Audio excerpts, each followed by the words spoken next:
If you're a renter, you're losing way more than just rent.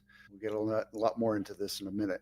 And then we're talking about 12 Bay Area counties, median prices, Monday's Bay Area Luxury House of the Week, and Willow Glen House of the Week. Let's start. Let's take a look at this. If you're a renter and you're helping pay off your landlord's mortgage, you're not losing just that rent. You're paying $3,000, $5,000, $7,000 a month. On top of that, you're losing $377 a day. Point that out to you real quick.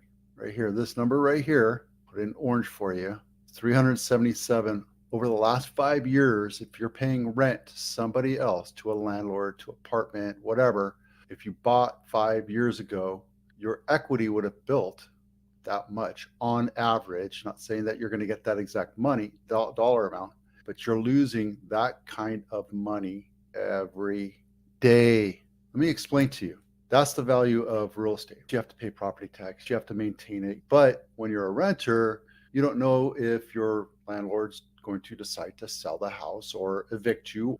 So you have this insecurity of, am I going to stay here long term? You're probably getting 5%, 10% increases every year. And then 5 years later, 20 years later, you've lost a lot of equity. When you become a homeowner, you also get the opportunity to increase your equity. Now, this isn't guaranteed, but if you look at the numbers over the last, 50, 70 years, you'll see that on average, you're making money. Now, during certain times, prices went down.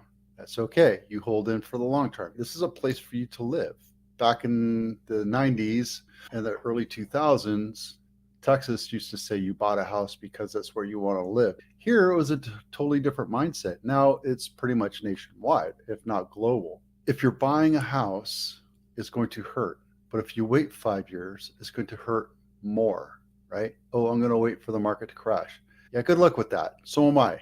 So is everybody else. And what happens when you're waiting for the market to crash and the market actually crashes? Guess what?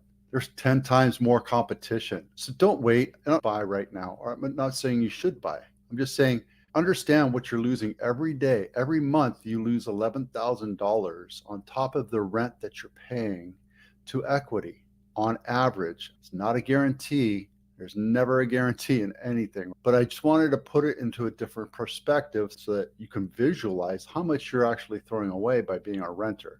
And we have a first-time buyer program. You can learn about it. We don't follow up with you. We're not hard salespeople. We're not going to annoy you. We're here to serve and educate and deliver what you need.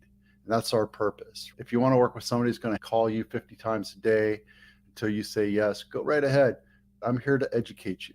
If you live in Cupertino, you're losing $529 a day. Even if you're in Morgan Hill or Gilroy, those values are going up every day too. If you're going to live here, don't rent, buy a house. And I know your payments are going to be painful. I have a friend who rents and his landlord just said, hey, I need you to move out by June. He's got a big dog and a little dog, but the big dog's going to make it hard for him to get placed into a house and they just can't afford it. I understand that. It's not my fight, but I have to educate him on what he's losing every day by not doing it. So yeah, I told him $377 a day you're losing for not buying a house, by not owning a house. Okay, enough of that. Week I talk about the counties. I added Monterey and San Benito. Now it's 12 counties, and we talk about this report. But I thought I'd put it into a graphic for you so you understand what those numbers mean. Right now, the numbers those are median prices, and these are average prices. San Benito is 830. And median is 765. That's the differences between median and averages. This visual, I think, helps point out the differences in different counties and where it's more affordable. Now, if you go on this side in the Central Valley, it's going to be a lot more affordable, starting with Solano and Contra Costa. Those numbers are wrong. One of them is wrong because there's no way that they're both the same thing. But I don't track that. We'll fix that. Okay, Monday, Bay Area Luxury Home of the Week. And one of the reasons why I added San Benito and Monterey is because there's a lot of beautiful houses in Monterey. And I go to Monterey every couple weeks, try to do it every week, especially during the summer, and go down to Carmel with my friends, my dogs. We walk the beach there. This house right here is in Pebble Beach. and a 17-mile drive. 7-bedroom, 10 bath, 7,500 square feet. Look at this gargantuan beauty. Now, this is a really well done house, right? Let's see if I can open. There we go. We have this nice and pretty now. This is how I want my house to look when I grow up. Everything about it is gorgeous. It has a little guest house, a front house. That's the living area. It's a gorgeous house. And you're really close. Now, that's the golf course right there. So you would have to get out of the 17-mile drive and then drive over there. Or I'm sure there's places you can hike to, but that's a pain in the ass. It's a gorgeous house. Just everything about it just is inviting. It's fun, enjoyable, beautiful, and it really tells people. Now, if I lived there, I would clear out this entire area right here and put a helicopter pad, because there's no way. If I could afford this, I could afford a helicopter. That's just my thoughts. What do you think? This is luxury well done, right? Everything about it is just comfortable, immaculately beautiful. I would write a check for this right away. Gorgeous house. Okay, it's Macomber Drive in Pebble Beach. This is not my listing. I wanted to talk more about this on an educational level. Now, this one has been on market 12 days and it's already decreased in price, 2.8 to 2.7. You're like, it's Willow Glen. It should go for more. Okay, first of all, the photos are less than spectacular. And then when you look at the condition of the property, now, I'm not saying that it's in bad condition. I'm saying it's in original condition. You're looking at 1980s, right? iPhone photos and professionally photos is this, right? You look at this and you see it's the full screen. Data is cheap, memory is cheap, hire a professional photographer. But when you're asking $2.7 million for a house, you need to be at the immaculate, almost perfect stage. And this house dated. Wallpaper, looks like they have the original sash windows, right? Look at the bathroom, it's original. And there's nothing wrong with selling original condition homes. You just have to understand the pricing stature, right? There's original, fixed up, maintained, modernized, and completely turnkey. And the one that you just saw was completely turnkey. This one is original, in good condition, mind you. They probably, their parents passed away. They lived in there for 60 years, 70 years, right? There's nothing wrong with that. I sell those all the time. But let's take a look at this. First of all, original is priced 2.8. Now it's down to 2.7. It's a 3-bedroom, 3.5 bath, 3,100 square feet. This is what we would do when you ask me to sell your house. We look at your house and compare it to other sales that have sold in the last 90 days. And I do a 10% variance on the square footage. This one's a 3-bedroom. Everything else is 4, 5, and 6 bedrooms. Now, this is walking distance to downtown Willow Glen. So there is some value in that. If I were to buy in Willow Glen, I would buy right around here so I can walk to a restaurant, have some drinks, and stumble home. You could have amazing restaurants. There's Michelin 5-star restaurants there and all sorts of fun little restaurants. It's a very beautiful little suburb of San Jose. Now, let's compare pricing compared to everything else. You round it up to 2.775, which is about 3/4. This one goes up to 4 million.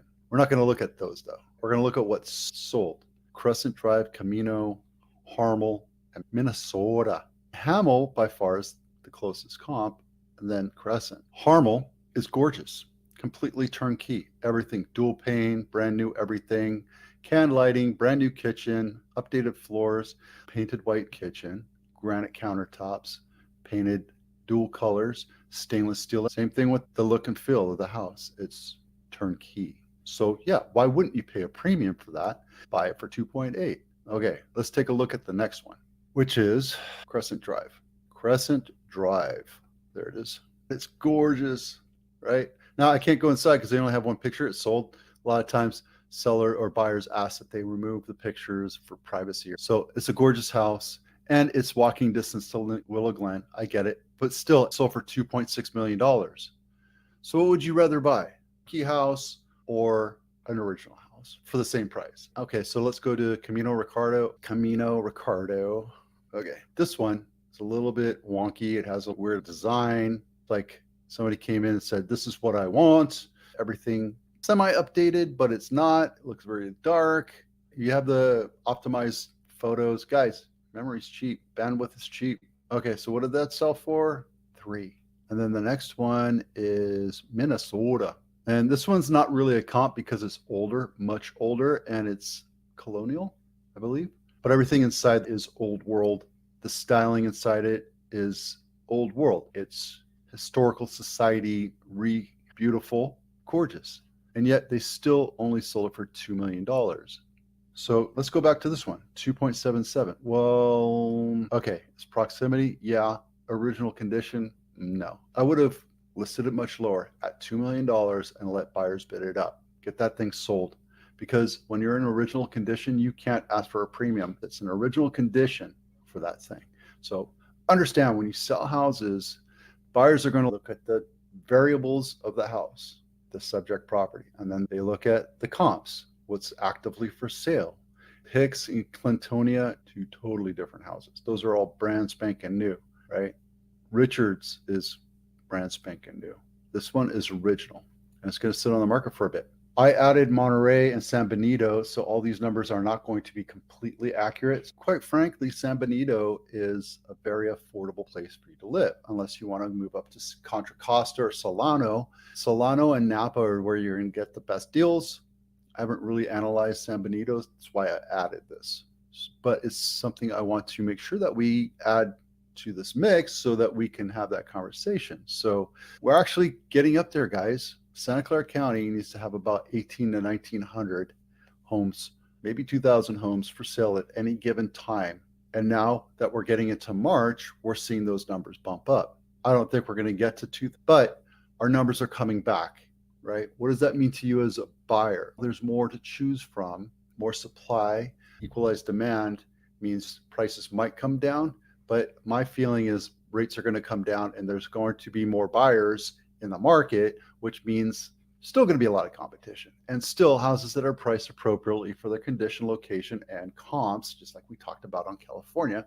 They're going to sell correctly. They're going to sell fast. They're going to sell for what the market is willing to bear. So keep that in mind. Let's talk about San Benito. If you can afford to live here, you have to play the game. All right. Same thing with San Francisco. This is year to date. We've had, I don't know how many we actually had sold this last week, but sales volume is all the way up to $1 billion now. 8 weeks, we're at $1 billion. Tracking pretty hard. But if you look at 2021, average closes per week is 1237 versus 456, right? Average volume per week, that was 1,800,000,000. We're at 500 million. So the volume is slowing down, but that's because supply is low. I think the demand is there, and we'll see how this thing plays out. So